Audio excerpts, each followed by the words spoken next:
Did you know over the centuries, Mount Sinai has been revered as a sacred site for various religions around the world? This iconic mountain was widely believed to be located on Egypt's Sinai Peninsula. However, recent discoveries and research suggest a surprising theory. Mount Sinai may be located in Saudi Arabia. This challenging theory has intrigued scholars, archaeologists, and people of faith who have long looked to Mount Sinai as a place of spiritual and historical importance. Recent evidence and research has raised intriguing questions about the actual location of this sacred mountain, leading to speculation and heated debate. Among the discoveries that support this theory are geological studies, topographical analyses, and detailed historical investigations.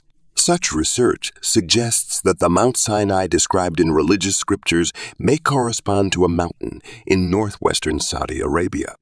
In today's video, you will learn about impressive discoveries and theories that seek to prove the true location of Mount Sinai. Want to know more? So come with me and you'll stay on top of everything. Before we continue, don't forget to wait until the end of the video to subscribe, leave your like, and activate the bell. This helps our team a lot. Mount Sinai is famous for hosting the nation of Israel on their journey out of slavery in Egypt. However, the exact location of Mount Sinai today remains hotly debated, as various locations have been suggested by different scholars. Even scientists have weighed in on the matter, and with differing opinions, of course. When scientists have come to terms with one thing, Mount Sinai's most popular location today is a huge granite peak in the south-central region of the Sinai Peninsula between Israel and Egypt that rises 2,285 meters above sea level. However, although scholars disagree about the exact route the Israelites took during the exodus from Egypt, this site has long been accepted as the actual site by many scholars from major faith traditions, including Jews, Christians, and pilgrims of Islam. According to the Bible, exactly within the limit foreseen by God, the nation of Israel, under the leadership of Moses, fled Egypt with a lot of goods in the year 1513, before Christ. God spoke to Abraham that his descendants would serve a people who would reveal themselves in Egypt, but who would later be free and leave there with many goods. Maybe it's just a coincidence, but the Jews fled Egypt in 1513 BC. But in that flight, they crossed the Red Sea in a miraculous way through Moses. God made the waters form like two walls, leaving a dry corridor in the middle, through which they could flee and through which the Egyptians pursued them. So, after the Jews crossed, Moses made a gesture and the sea returned to normal, undoing the corridor and drowning those Egyptians. Crossing the Red Sea is an issue that remains up for debate. Every time new hypotheses arise, one that has gained some prominence since the end of the 20th century is the research of the North American archaeologist Rome. Between 1978 and 1984, he also researched the Exodus route, and although some of his data mixed archaeology with his religious beliefs, his findings yielded some interesting evidence. For example, Rome discovered two Phoenician-style columns bearing illegible ancient Hebrew inscriptions, one of which was on the Egyptian side, on Nuwaba Beach, and the other, bearing the same inscription, was opposite in Saudi Arabia. The inscription mentions Egypt, Solomon, and the god of death of Pharaoh Moses. In the passage in Exodus 15:120 talks about a commemoration made by the Israelites after coming out of the sea. Other parts show that, in the face of important events in which God was present, the Israelites marked such places.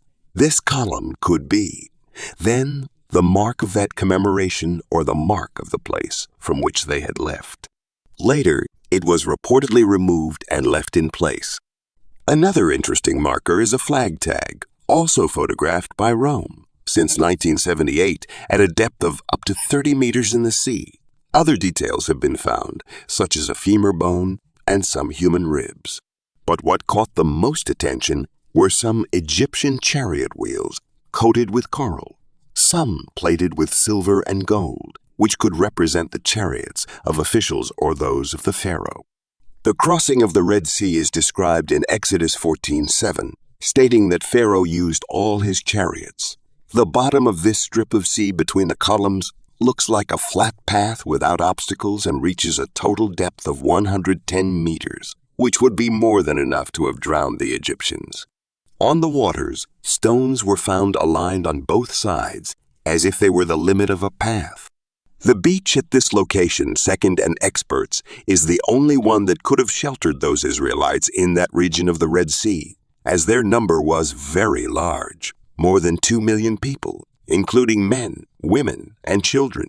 It is noteworthy that behind this beach there are only high hills, so whoever went that way from the north when he reached the cloud would be trapped. Ahead they would only have the sea, behind the Egyptians, and on the sides they would only have the mountains. The situation would be identical to what the Bible shows. However, the names of the places where they were cornered are different. They are not the same as those seen today. However, as seen, the right places have not been confirmed until today by the history of that time. Therefore, they could be known by other names. As later, an ancient map points out that Jethro, Moses' father-in-law, lived in the region of present-day Albad, Arabia. In Horeb, he found a broken rock that could be the one from which water would have flowed, as in the episode of Massa and Meribah in Exodus 17:6. He would also have found some wells in the camp, which could have been part of those that received and kept the water that came down from the mountain for the people, according to Deuteronomy 9:21 and Exodus 19:23. He would even have found certain arrangements of stones that could be those of the 12 pillars made as predicted in Exodus 24:4. He says that some stones were removed by the Arabs and taken to a mosque in the city of Rago. Anyway, a photo shows some old arrangements of stones that were organized by human beings, which shows that in that wilderness, in some previous time, people would have passed or lived there. But most intriguing was the discovery that the top of Mount Horeb was burned. The Bible speaks in Exodus and Deuteronomy that when the 10 Commandments were given to Moses due to the presence of God, the mountain was enveloped in smoke, and the glory of God appeared like a devouring fire. Explorers who saw these stones that formed the top of the mound said that they were indeed burned. When they broke them, they saw that they were only burned on the outside. They weren't those dark stones by nature, because despite being darker externally, inside they were still clear. It looked like they had actually passed through a scorching fire.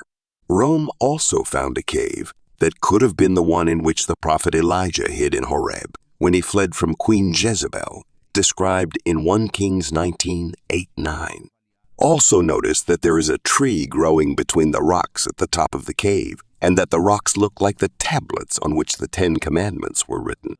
It is even said that Muhammad, who dictated the Quran, visited the site in the 600s after Christ and spoke about the tree that grows between the rocks at the top. A place was also found where they could have made the altar of the golden calf in Exodus 32:5 and 19. They found some rocks with the inscription of calves or oxen in Egyptian style. In all Arabia, only there did they find this type of figure. Even the Saudi government, realizing its archaeological value, surrounded it and placed guards on the site. Thus, with data from Nuweiba and Arabia, Rom and White made some associations. If Nuweiba is near Midian in Arabia, when Moses first fled Egypt before the Exodus, he would pass through there, for he lived 40 years in Midian, which was the land of his father-in-law, Jethro, as described in Exodus chapter 2. So, on a day when he led his flocks, he came to the mountain of the true God, or came to Horeb, as Exodus 3:1 says. Already in Exodus 3:11-12, God warns Moses that he would use the mountain to lead the Jews out of slavery, and that after having brought them out of Egypt, they would serve the true God on this mountain, that is, in Horeb, where he led his flocks. If Moses lived with his father-in-law in Midian, he would certainly be leading his flocks close to where he and Jethro resided. If Jethro really lived in the region of present, Day Albad in Arabia, he lived opposite Nuba or a little further south. So it would only be natural, therefore, that of the people leaving Egypt, he should return to that region which he knew very well, even because the worship of God would have to be done there, where Mount Horeb was. Therefore, Mount Horeb, or as Mount Sinai is known, would be in Midian, Arabia, and not in the Sinai Peninsula, Egypt. Is there really a real Mount Sinai in Saudi Arabia? Which location do you think makes the most sense? Tell us in the comments. We want to know your opinion on this matter. Watch more videos like this on our channel. Subscribe to our channel. Subscribe to our channel and turn on the notification bell. A big hug and stay with God.